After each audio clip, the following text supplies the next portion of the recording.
منور صبح کر لے اور روشن شام کرتا چل، تو اپنی آخرت کے واسطے کچھ کام کرتا چل، بھلا اس چند دن کی زندگی کا کیا ٹھکانہ ہے، اگر کچھ ہو سکے تو خدمت اسلام کرتا چل۔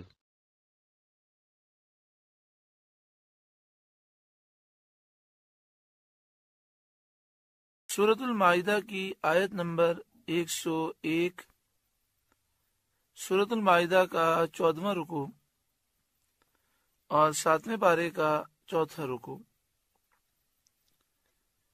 اللہ رب العالمین نے ارشاد فرمایا، یا ایہا الذین آمنوا، اے ایمان والوں، لا تسألوا عن اشیاء ان تبد لکم تسؤکم، ایسی باتیں نہ پوچھو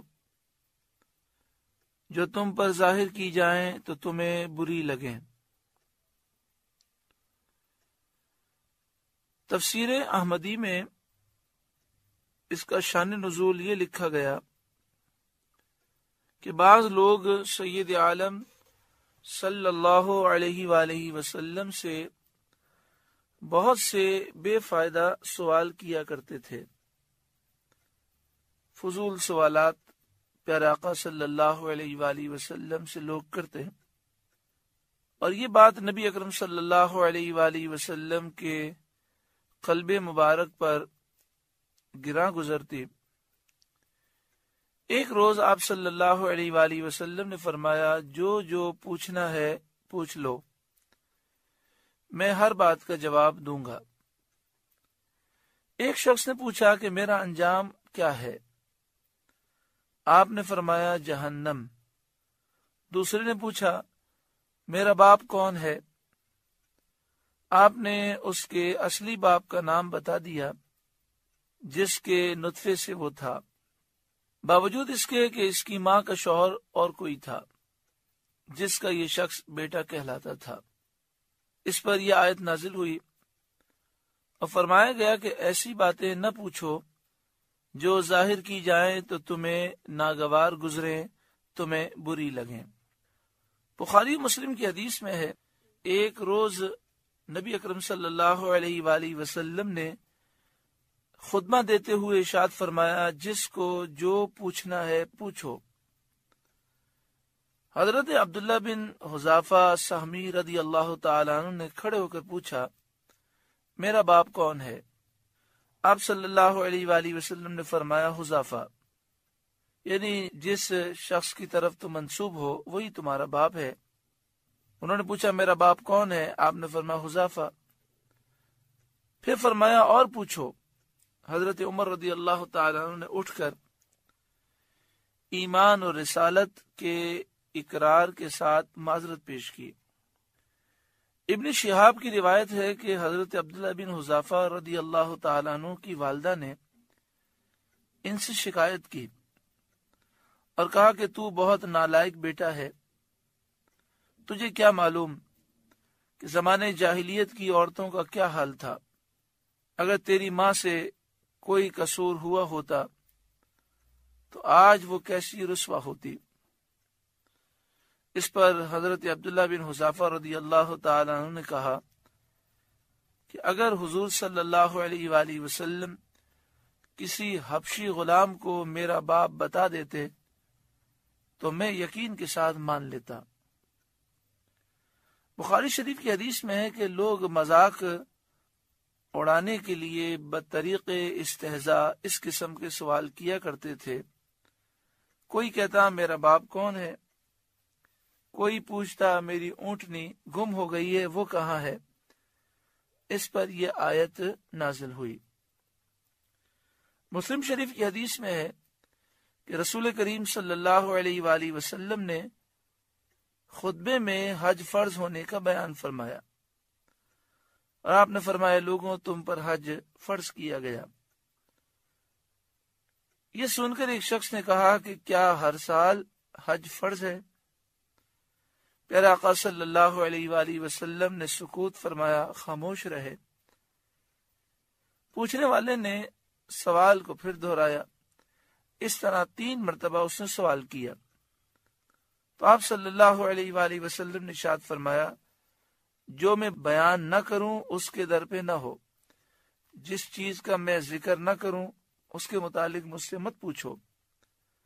اگر میں ہاں کہہ دیتا تو ہر سال حج کرنا فرض ہو جاتا اور تم نہ کر سکتے۔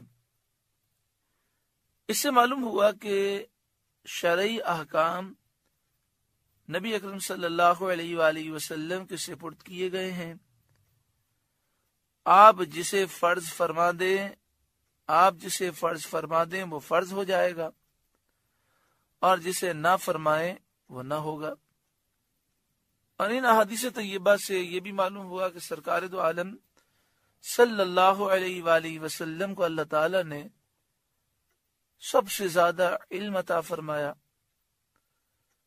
کہ جب آپ سے حضرت عبداللہ بن حذافہ نے پوچھا میرا باپ کون ہے، تو پیارے آقا صلی اللہ علیہ وآلہ وسلم نے وضاحت فرمائی۔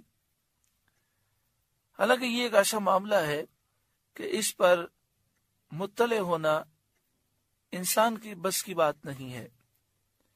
اللہ تعالیٰ نے آپ کو غیبی علم عطا فرمایا، اور اللہ کی طرف سے آپ کو یقینی علم عطا کیا گیا، جس کے مطابق پیارے آقا صلی اللہ علیہ وآلہ وسلم نے حضرت عبداللہ بن حذافہ کو بیان فرمایا۔ اس سے نبی اکرم صلی اللہ علیہ وآلہ وسلم کے اختیارات، آپ کا علم، آپ کی شان، آپ کی عظمت معلوم ہوتی ہے۔ دوسری بات یہ کہ اس آیت کریمہ میں یہ بیان کیا گیا کہ لا تسألوا عن اشیاء ان تبد لکم تسؤکم، ایسی باتیں نہ پوچھو جو تم پر ظاہر کی جائیں تو تمہیں بری لگیں۔ اور پھر آپ احادیث طیبہ سے سمجھ چکے سرکار دو عالم صلی اللہ علیہ وآلہ وسلم بہت سے معاملات میں خاموشی اختیار فرماتے ہیں، بہت سے معاملات ظاہر نہیں فرماتے۔ اس کی یہ وجہ نہیں ہوتی کہ آپ صلی اللہ علیہ وآلہ وسلم کو علم نہیں، بلکہ وجہ یہ ہوتی ہے کہ آپ کسی مصلحت کی وجہ سے اس کا اظہار پسند نہیں فرماتے۔ وَإِن تَسْأَلُوا عَنْهَا حِينَ يُنَزَّلُ الْقُرْآنُ تُبْدَ لَكُمْ، اور اگر انہیں اس وقت پوچھو گے کہ قرآن اتر رہا ہے تو تم پر ظاہر کر دی جائیں گی۔ عفا اللہ عنہا، اللہ انہیں معاف فرما چکا ہے۔ واللہ غفور حلیم، اور اللہ بخشنے والا حلم والا ہے۔ اس آیت سے ثابت ہوا کہ جس کام کی شریعت میں ممانعت نہ آئی ہو، جس کام سے شریعت نے منع نہ کیا ہو، وہ جائز ہے۔ حضرت سلمان رضی اللہ تعالیٰ عنہ کی حدیث میں ہے کہ حلال وہ ہے جو اللہ نے اپنی کتاب میں حلال فرمایا، حرام وہ ہے جس کو اس نے اپنی کتاب میں حرام فرمایا، اور جس سے سکوت کیا وہ معاف۔ تو کلفت میں نہ پڑو، مشکل میں نہ پڑو۔ کتنا واضح حکم ہے کہ جو چیزیں حرام کی گئیں وہ حرام ہیں، اور جو چیزیں حرام بیان نہیں کی گئیں وہ جائز ہیں، حلال ہیں۔ لہذا ان لوگوں کو عبرت حاصل کرنی چاہیے کہ وہ ہر معاملے میں کہتے ہیں اگر یہ جائز ہے تو بتاؤ قرآن میں کہاں جائز لکھا ہے، حدیث پاک میں اس کو جائز کہاں کہا گیا ہے۔ تو اصول ہمیشہ کے لیے سمجھ لیں، قرآن و حدیث میں جس کام کو ناجائز کہا گیا، حرام کہا گیا، گناہ کہا گیا، وہ گناہ ہے، حرام ہے، ناجائز ہے۔ اس کے علاوہ تمام کام جنہیں حلال کہا گیا وہ بھی حلال ہیں، جنہیں جائز کہا گیا وہ بھی جائز ہیں، اور جن کے متعلق سکوت ہے، جن کا ذکر نہیں کیا گیا، وہ بھی جائز ہیں اور حلال ہیں۔ اپنی طرف سے کسی حلال چیز کو حرام قرار دینا یہ اللہ تعالی پر جھوٹ باندھنا ہے۔ قد سألها قوم من قبلکم، تم سے پچھلی ایک قوم نے انہیں پوچھا، یعنی اپنے انبیاء سے لوگوں نے اس طرح کے بے ضرورت سوالات کیے۔ جب انبیاء علیہ السلام نے احکام بیان فرما دیے تو وہ عمل نہ کر سکے۔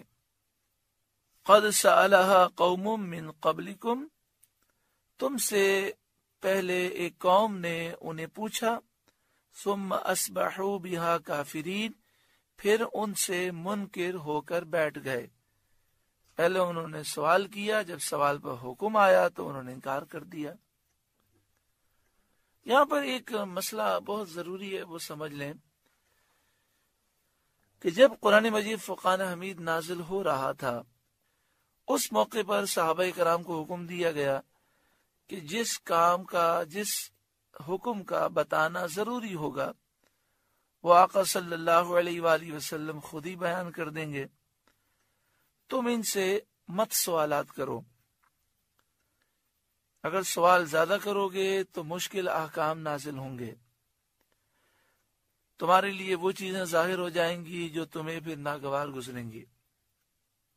لیکن جب نبی اکرم صلی اللہ علیہ وآلہ وسلم کا وصال ظاہری ہو گیا، قرآن کے نزول کا سلسلہ ختم ہو گیا، شریعت کے احکام مکمل ہو گئے، اب اگر ہم کسی مفتی صاحب سے یا عالم صاحب سے جتنے بھی سوالات کریں، زیادہ سوال بھی کریں، تو ان سے زیادہ سوال کرنے سے کوئی شریعت نازل نئی نہیں ہوگی، شریعت پہلے ہی نازل ہو چکی ہے۔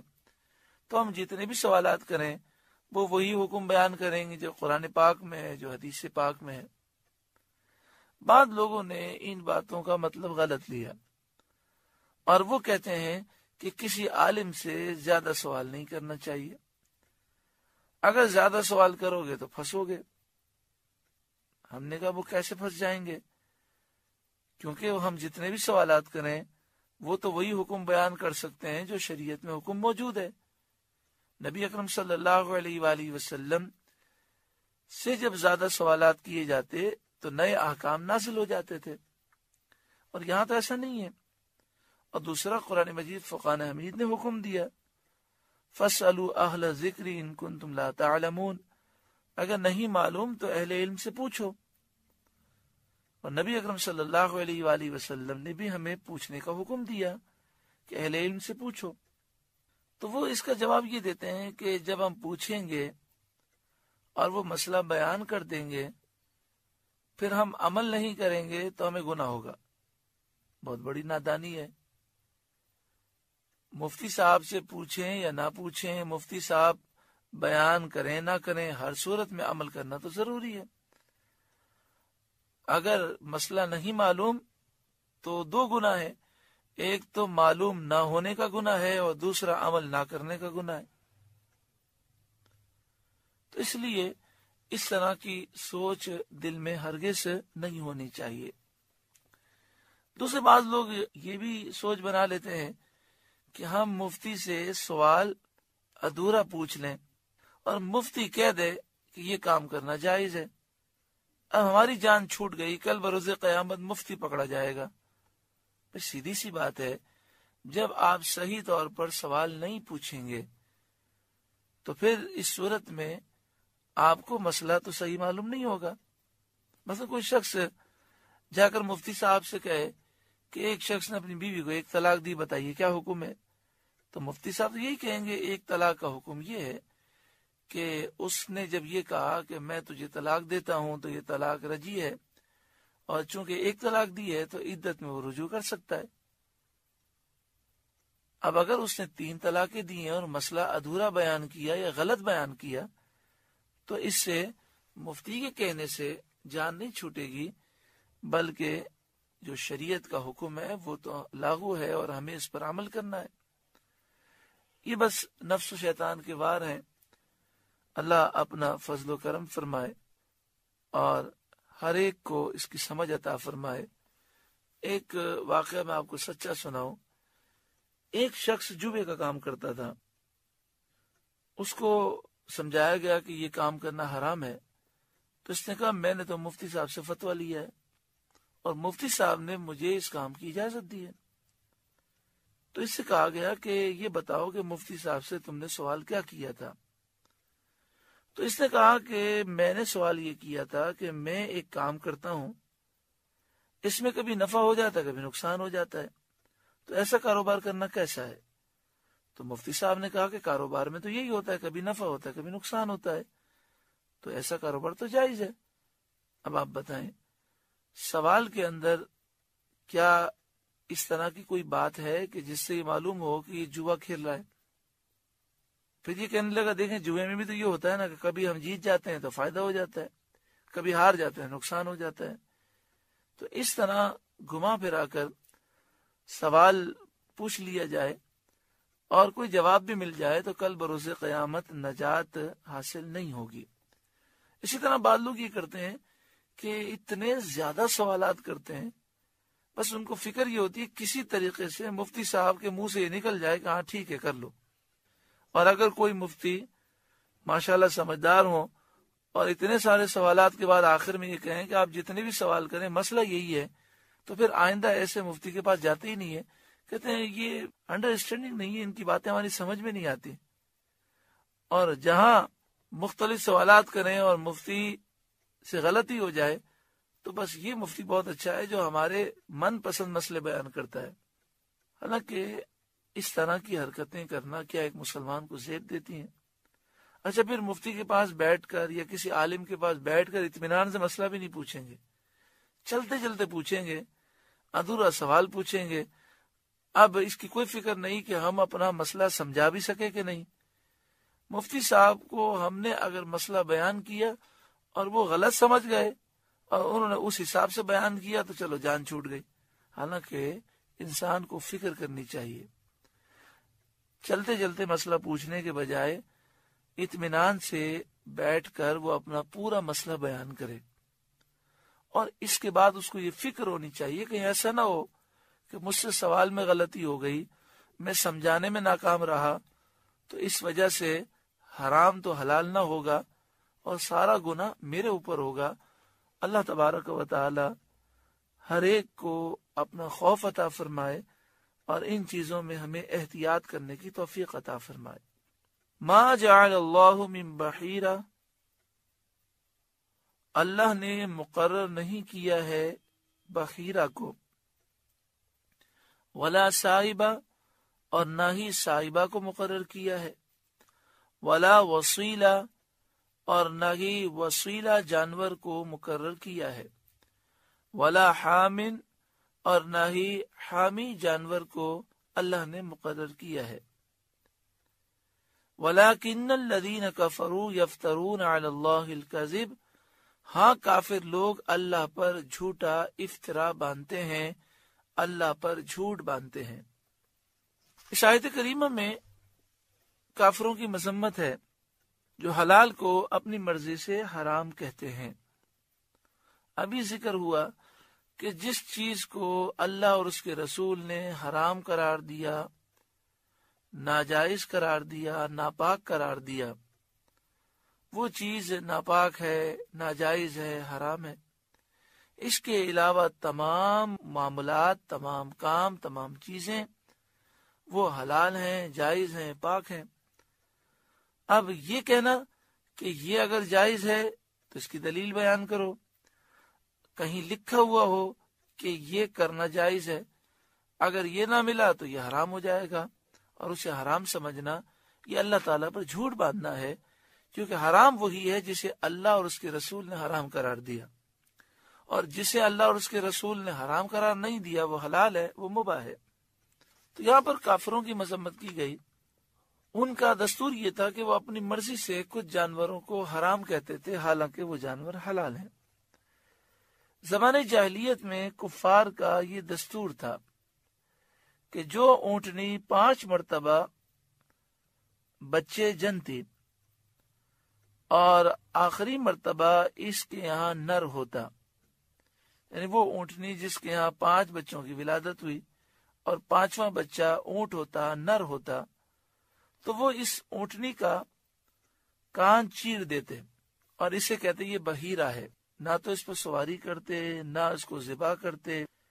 اگر یہ کہیں پانی پینے جائے یا چارہ کھانے جائے تو عام طور پر انسان اپنے پانی کی حفاظت کرتا ہے، وہ ہر وقت جانور کو پانی نہیں پینے دیتا، چارہ نہیں کھانے دیتا، لیکن اس کے متعلق کہتے کہ اس کو پانی سے روکنا اور چارے سے روکنا یہ بھی حرام ہے۔ اس کو بحیرہ کہتے ہیں۔ بحیرہ کے لفظی معنی ہوتے ہیں کان چیرا ہوا۔ اسی طرح جب یہ سفر پر جاتے یا کوئی بیمار ہوتا تو یہ منت مانتے، اگر میں سفر سے خیریت کے ساتھ واپس آ جاؤں، یا بیمار ہوتے تو منت مانتے کہ میں تندرست ہو جاؤں تو میری اونٹنی صاحبہ ہے۔ اس کے معنی بھی یہی ہوتے ہیں کہ اب اس سے نفع اٹھانا یہ حرام ہے اور اس کو آزاد چھوڑ دیتے، جہاں گھومے پھرے جو چیز کھانا چاہے کوئی روک نہیں سکتا، نہ اس پر سوار ہونا جائز ہے، نہ اس کے دودھ سے فائدہ اٹھانا جائز ہے، وہ یہ تصور کرتے۔ اسی طرح اسے ذبح کر کے کھانا بھی یہ حرام سمجھتے۔ اسی طرح اگر بکری کے یہاں 7 بچے جنم لے لیتے، یعنی بکری کے یہاں 7 بچوں کی ولادت ہوتی اور ان میں سے 7واں بچہ اگر نر ہوتا تو اس کو مرد کھاتے، اگر 7واں بچہ مادہ ہوتا یعنی بکری ہوتی تو بکریوں میں چھوڑ دیتے، اور اگر 7ویں مرتبہ میں نر و مادہ دونوں پیدا ہو جاتے، 2 بچے ہو جاتے، تو کہتے یہ اپنے بھائی سے مل گئی، اس کو وسیلہ کہتے، سوات کے ساتھ وسیلہ، اور کہتے یہ بکری اب کھانا ہم پر حرام ہو گئی۔ اسی طرح جب نر اونٹ سے 10 مرتبہ اونٹنی حاملہ ہو جاتی تو کہتے اس اونٹ سے 10 بچے ہمیں حاصل ہوئے، لہذا یہ اونٹ حامی ہو گیا، اب اس کو چھوڑ دیتے، نہ اس پہ سواری کرتے، نہ اس سے کام لیتے۔ اگر یہ چارہ کھاتا یا پانی پیتا تو یہ سمجھتے کہ اس کو اس سے روکنا یہ حرام ہے اور اسے حامی کہتے۔ یہ تفصیل حضرت صدر الافاضل مولانا نعیم الدین مراد آبادی علیہ الرحمہ نے تفسیر مدارک کے حوالے سے لکھی۔ آگے آپ لکھتے ہیں بخاری و مسلم کی حدیث میں ہے کہ بحیرہ وہ ہے جس کا دودھ بتوں کے لیے روکتے تھے، کوئی اس جانور کا دودھ نہ نکالتا تھا، اور صاحبہ وہ جس کو اپنے بتوں کے لیے چھوڑ دیتے تھے، کوئی ان سے کام نہ لیتا تھا۔ یہ رسمیں زمانے جاہلیت سے ابتدائے عہد اسلام تک چلی آ رہی تھیں۔ اس آیت میں ان کا رد فرمایا گیا۔ ما جعل اللہ من بحیرہ، اللہ نے نہیں مقرر فرمایا بحیرہ کو، ولا سائبہ، اور نہ ہی سائبہ جانور کو، ولا وسیلہ، اور نہ ہی وسیلہ جانور کو، ولا حامن، اور نہ ہی حامی جانور کو، ولکن الذین کفروا یفترون علی اللہ الکذب، ہاں کافر لوگ اللہ پر جھوٹا افترا باندھتے ہیں، وَأَكْثَرُهُمْ لَا يَعْقِلُونَ، اور ان میں سے اکثر بے عقل ہیں۔ کیونکہ اللہ تعالیٰ نے ان جانوروں کو حرام نہیں کیا اور یہ کہتے ہیں کہ اللہ نے حرام کیا، تو یہ واقعی بے عقل ہیں، بہت ہی زیادہ بے عقل ہیں کہ ایک تو اللہ تعالیٰ کی طرح جھوٹ باندھتے ہیں اور دوسرا اپنا دنیاوی نقصان کرتے ہیں کہ یہ جانور اللہ نے فائدہ اٹھانے کے لیے حلال کیے، اپنی مرضی سے وہ اسے حرام کہتے ہیں۔ وَإِذَا قِيلَ لَهُمْ تَعَالَوْا إِلَى مَا أَنزَلَ اللَّهُ وَإِلَى الرَّسُولِ، اور جب ان سے کہا جائے آؤ اس طرف جو اللہ نے اتارا اور رسول کی طرف آؤ، یعنی اللہ اور رسول کے حکم کو مانو اور سمجھ لو کہ یہ چیزیں حرام نہیں ہیں۔ قالوا حسبنا ما وجدنا علیہ آباءنا، تو کہتے ہیں ہمیں وہ کافی ہے جس پر ہم نے اپنے باپ دادا کو پایا، جو طریقہ ہم نے باپ داداؤں سے پایا ہے وہ ہمیں کافی ہے۔ اولو کان آباؤہم لا یعلمون شیئا ولا یہتدون، کیا اگرچہ ان کے باپ دادا نہ کچھ جانے نہ سیدھے راستے پر ہوں، یعنی باپ دادا کا اتباع اور ان کی پیروی اس وقت صحیح ہوتی ہے جب وہ اہل علم ہوں اور سیدھی راہ پر ہوں، نیک صالح ہوں، تو باپ داداؤں کی پیروی کرنی چاہیے، لیکن جب باپ دادا گمراہ ہوں اور جاہل ہوں اور شریعت کے خلاف کام کرتے ہوں تو ان کی پیروی ہرگز نہیں کرنی چاہیے۔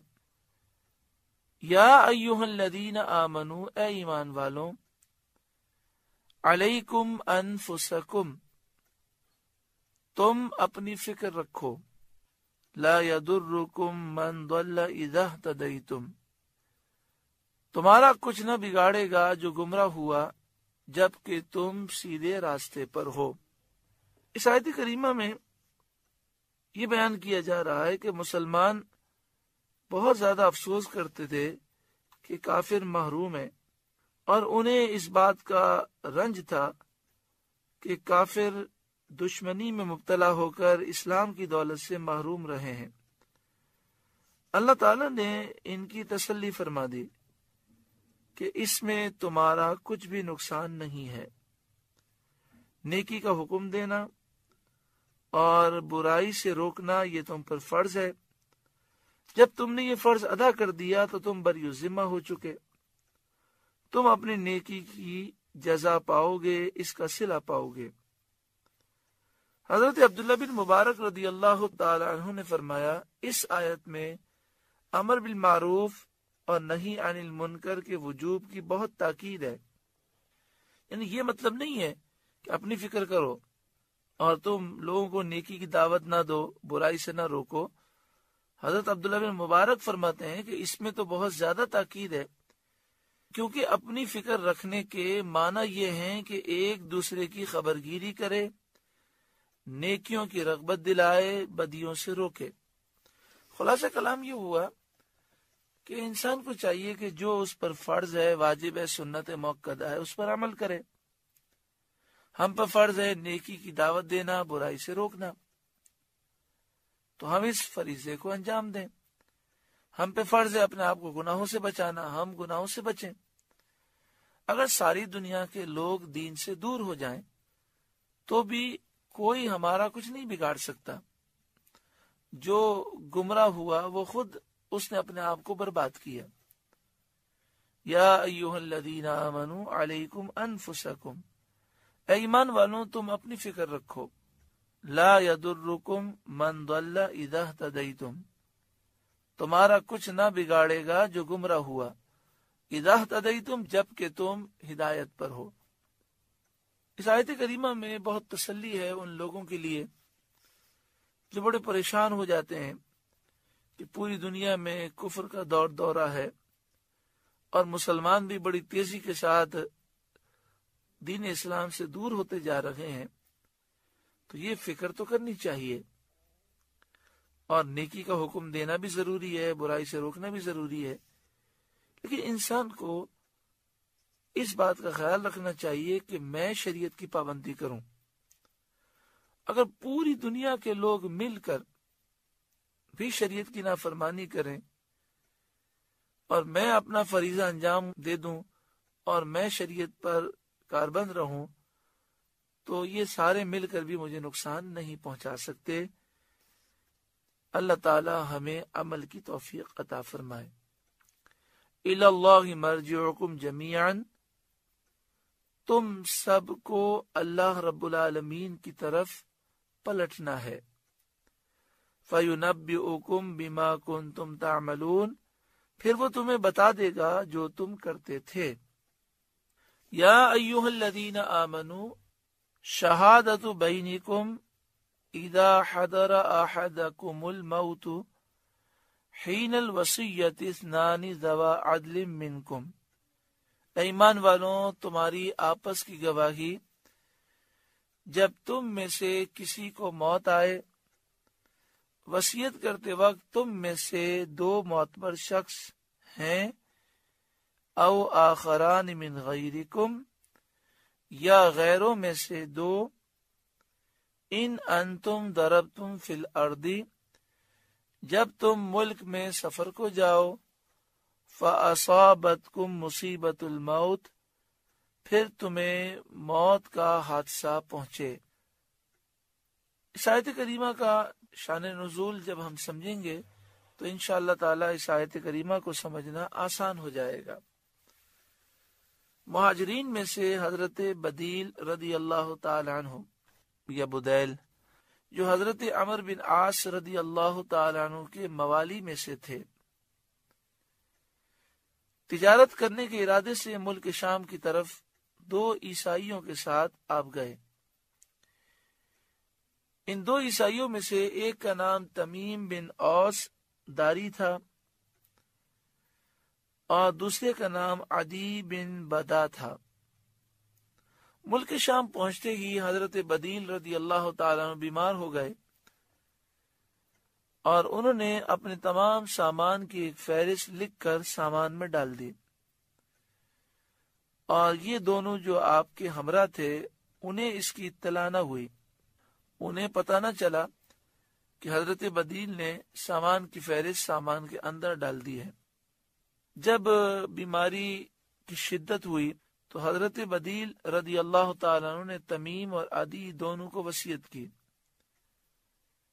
کہ میرا تمام مال مدینہ شریف پہنچ کر میرے گھر والوں کو تم دونوں دے دینا۔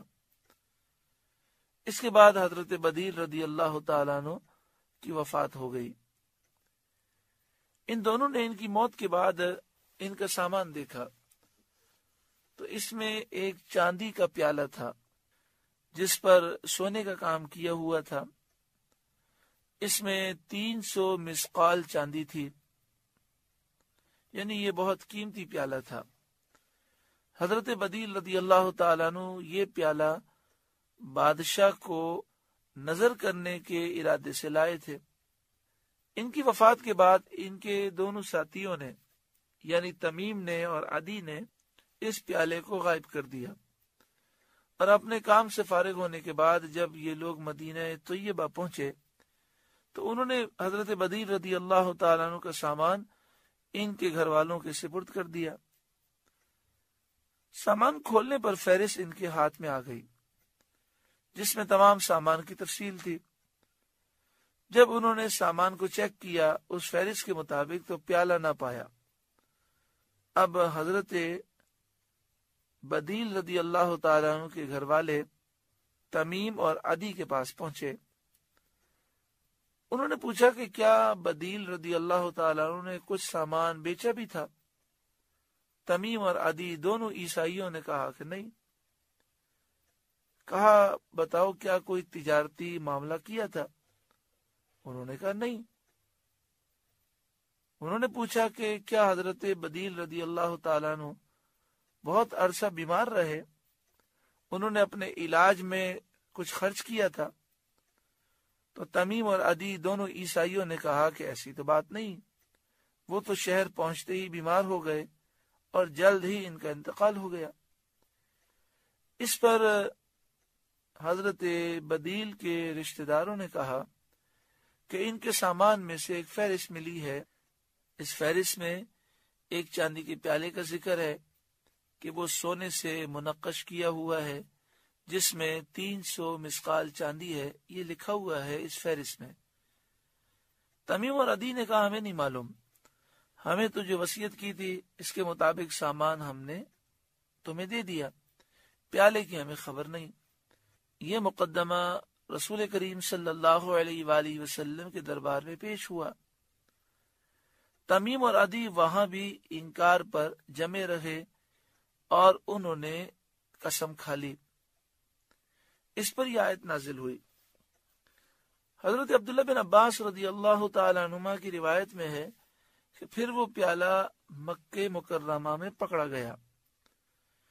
جس شخص کے پاس تھا اس نے کہا کہ میں نے یہ پیالہ تمیم اور عدی سے خریدا ہے۔ حضرت بدیل رضی اللہ تعالیٰ عنہ ان کے ورثاء میں سے 2 شخصوں نے کھڑے ہو کر قسم کھائی کہ ہماری گواہی ان کی گواہی سے زیادہ حق ہے، زیادہ صحیح ہے، یہ پیالہ حضرت بدیل کا ہے۔ اس بارے میں یہ آیت نازل ہوئی اور اسلامی عدالت کے اصول امت کو سکھائے گئے۔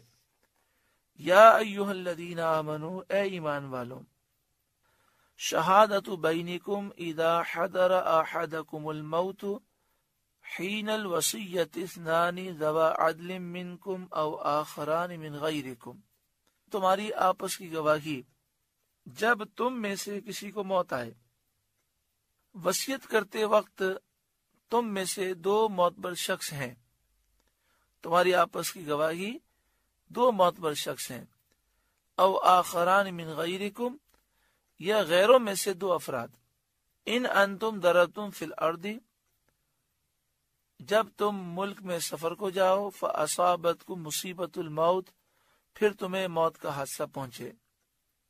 یعنی کوئی شخص جب مر رہا ہو اور وصیت کر رہا ہو تو اسے چاہیے کہ وہ دو مسلمان عادل شخص کو وصیت کرے، اور اگر وہ سفر میں ہو اور موت آ جائے اور مسلمان نہ ملے تو دو کافروں کو وہ گواہ بنا کر وصیت کرے۔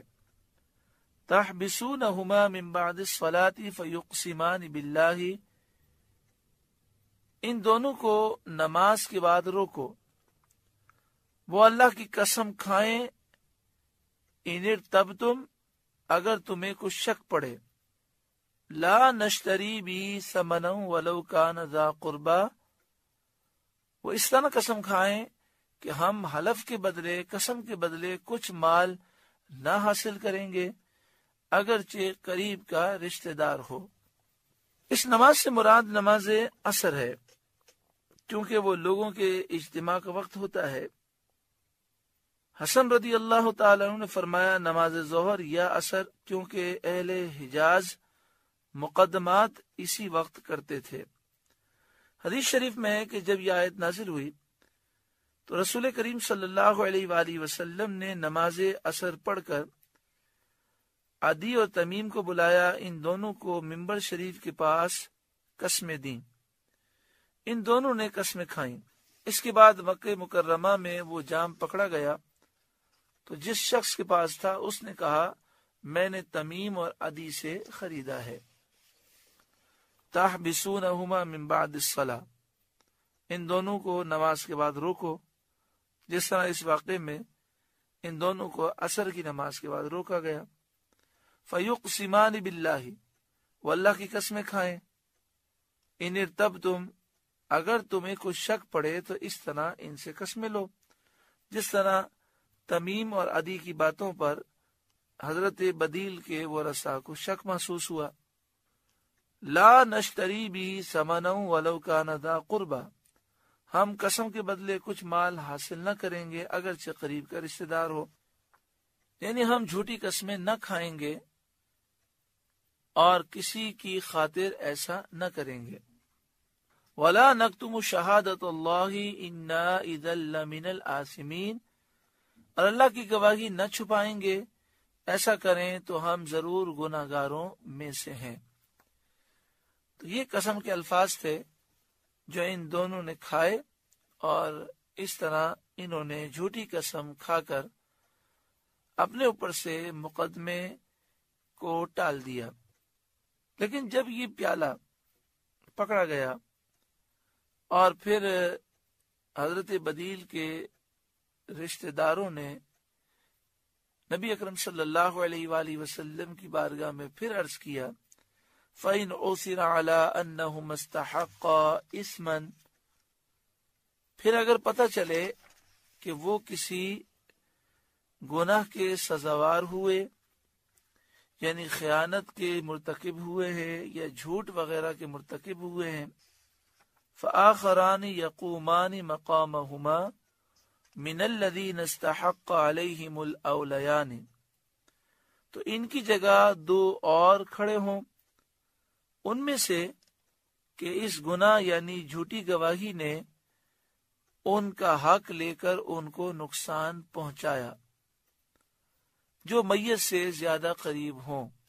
یعنی مراد یہ ہے کہ وہ میت کے رشتہ دار ہیں اور وہ میت کے زیادہ قریب ہے، جھوٹی گواہی نے ان کے حق کو نقصان پہنچایا ہے تو وہ اب کھڑے ہوں اور گواہی دیں۔ فَيُقْسِمَانِ بِاللَّهِ، تو وہ اللہ کی قسم کھائیں، لَشَهَادَتُنَا أَحَقُّ مِنْ شَهَادَتِهِمَا، کہ ہماری گواہی زیادہ ٹھیک ہے ان دونوں کی گواہی سے، وما اعتدینا اور ہم حد سے نہ بڑھے، انا اذا لمن الظالمین ایسا ہو تو ہم ظالموں میں ہوں، یعنی اگر ہم حد سے بڑھیں تو ہم ظالم ہوں گے، لہذا ہم حد سے نہیں بڑھ رہے اور سچی گواہی دے رہے ہیں۔ چنانچہ حضرت بدیل رضی اللہ تعالیٰ عنہ کے واقعے میں جب ان کے دونوں ہمراہیوں کی خیانت ظاہر ہوئی، یعنی عدی اور تمیم کی، تو حضرت بدیل رضی اللہ تعالیٰ عنہ کے ورثاء میں سے 2 شخص کھڑے ہوئے اور انہوں نے قسم کھائی کہ یہ جام، یہ پیالہ حضرت بدیل رضی اللہ تعالیٰ عنہ کا ہے اور ہماری گواہی ان دونوں کی گواہی سے زیادہ ٹھیک ہے۔ ذالک ادنا ان یأتوا بالشہادۃ علی وجہہا، یہ قریب تر ہے اس سے کہ گواہی جیسی چاہیے ادا کریں، او یخافوا ان ترد ایمان بعد ایمانہم، یا ڈریں کہ کچھ قسمیں رد کر دی جائیں ان کی قسموں کے بعد۔ حاصل معنی یہ ہے کہ اس معاملے میں جو حکم دیا گیا کہ عدی اور تمیم کی قسموں کے بعد مال نکلنے کی صورت میں میت کے رشتہ دار وہ قسمیں کھائیں، ان سے قسمیں لی گئیں، یہ اس لیے کہ لوگ اس واقعے سے سبق لیں اور شہادتوں میں حق کی راہ اور درست راہ کو نہ چھوڑیں، اور اس سے وہ خائف رہیں اور ڈریں کہ جھوٹی گواہی کا انجام شرمندگی اور رسوائی ہے۔ یہاں پر صدر افاضل مولانا نعیم الدین مراد آبادی علیہ رحمہ لکھتے ہیں، مدعی پر قسم نہیں، لیکن یہاں جب مال پایا گیا تو مدعا علیہما نے دعویٰ کیا کہ انہوں نے میت سے خرید لیا تھا، اب ان کی حیثیت مدعی کی ہو گئی اور ان کے پاس اس کا کوئی ثبوت نہ تھا، لہذا ان کے خلاف اولیاء میت کی قسم لی گئی۔ آسان الفاظ میں معنی یہ ہے کہ جب ان سے کہا گیا کہ یہ پیالہ جس کے پاس سے نکلا ہے وہ کہہ رہا ہے کہ تمیم اور عدی سے خریدا ہے، تو انہوں نے کہا ہاں بات صحیح ہے، ہم نے اس کو بیچا ہے، لیکن حضرت بدیل سے ہم خرید چکے تھے۔ تو انہوں نے دعویٰ یہ کیا کہ بدیل سے یہ پیالہ ہم لے چکے تھے پہلے اور خرید چکے تھے۔ اس دعوے پر ان کے پاس کوئی گواہ نہ تھا۔ حضرت بدیل کے ورثاء نے ان کے خلاف اس بات کی قسم کھائی کہ یہ پیالہ حضرت بدیل کا ہے، اور حضرت بدیل سے یہ بات ثابت نہیں ہے کہ انہوں نے یہ پیالہ وفات سے پہلے ان کو بیچ دیا ہو۔ واتقوا اللہ واسمعوا، اور اللہ سے ڈرو اور حکم سنو، واللہ لا یہدی القوم الفاسقین، اور اللہ بے حکموں کو راہ نہیں دیتا۔ ہو سکتا ہے کسی کے ذہن میں خیال پیدا ہو کہ یہ جو عدالت کے مسائل بیان ہوئے یہ تو کافی مسائل مشکل ہیں اور اس میں تو بڑی پیچیدگی ہے، لیکن اتنا ضرور ذہن نشین ہوگا کہ اسلامی عدالت کے جو قوانین ہیں وہ اس قدر پیارے ہیں کہ اللہ رب العالمین نے وہ قوانین ہمیں عطا فرمائے۔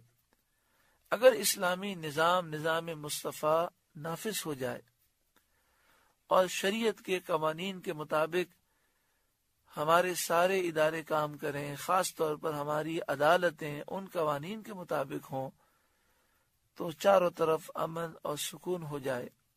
اللہ تعالی ہمارے ملک میں اور پورے عالم اسلام میں نظام مصطفیٰ نصیب فرمائے۔ سورۃ المائدہ کا 14واں رکوع مکمل ہوا۔ اللہ تعالیٰ اس رکوع کے نور سے ہمارے قلوب کو روشن اور منور فرمائے۔